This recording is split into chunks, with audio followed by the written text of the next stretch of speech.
নমস্কার। আজকে আমি আপনাদের জন্য নিয়ে এসেছি একদম কম তেল দিয়ে তৈরি করা তেলাপিয়া মাছের ফ্রাই। এটা তৈরি করার জন্য তেলাপিয়া মাছটাকে ভালো করে ধুয়ে জল ঝরিয়ে ওটাকে ছুরি দিয়ে ওপরে একটু একটু করে কাট লাগিয়ে নেবেন। তাহলে কি হবে, মশলা আর নুনটা মাছের ভেতর পর্যন্ত যাবে। এরপরে আমরা একটু আদা রসুনের পেস্ট, বাড়িতে যেমন মশলা থাকে জিরে গুঁড়ো, ধনে গুঁড়ো, লঙ্কা গুঁড়ো, হলুদ গুঁড়ো, একটু নুন, একটু গোলমরিচের গুঁড়ো, একটু বিট নুন দেবেন, টেস্টটা ভালো আসবে। একটু লেবুর রসও দেবেন, আমি রেকর্ড করতে ভুলে গেছি। আর সঙ্গে দেবেন একটু কাসুরি মেথি, একটু গরম মশলা। এইগুলো সব দিয়ে একটু সর্ষের তেল দিয়ে মশলাটাকে ভালো করে মাখিয়ে নেবেন।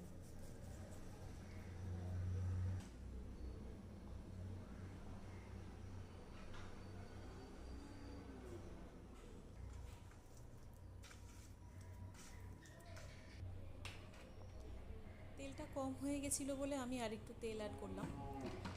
মশলাটা মাখানো হয়ে গেলে এবার জল ঝরিয়ে রাখা মাছটা নেবেন, ভালো করে মশলাটা মাছটার মধ্যে মাখাবেন, একদম যেন ভেতর পর্যন্ত যায় তেমনভাবে মাখাবেন। যত ভালো করে মশলাটা মাছের সাথে মেশাবেন তত ভালোই আপনার মাছ ভাজাটার ফ্লেভার আসবে।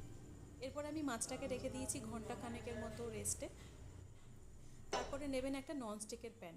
ননস্টিকের প্যান এই জন্যই বলছি কারণ আমরা যেহেতু এটা কম তেল দিয়ে তৈরি করব, তো নর্মাল কড়াইতে নিলে কী হবে, মাছটা লেগে যাবে।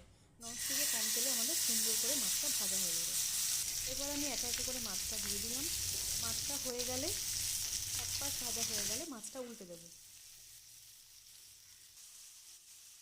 আপনারা নিশ্চয়ই দেখতে পেলেন কালারটা কত সুন্দর এসেছে এক পাশে। এই মাছটাকেও আমি আপনাদের উল্টে দেখাচ্ছি।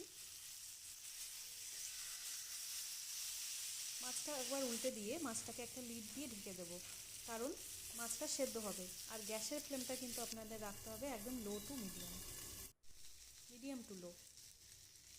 মাছটা ভাজা হয়ে গেলে আমি একটু কারি পাতা ছড়িয়ে দিচ্ছি। কারি পাতা ফ্লেভারটা বিশেষত আমার খুব ভালো লাগে। যাই হোক, মাছটা প্রায় ভাজা হয়ে গেছে। আপনারা যেমনভাবে যতটা খুশি এটা ভাজতে পারেন, যেমন আপনাদের পছন্দ। এটাকে এবার পরিবেশন করুন কাসুন্দি, পেঁয়াজ আর একটু লেবুর রস।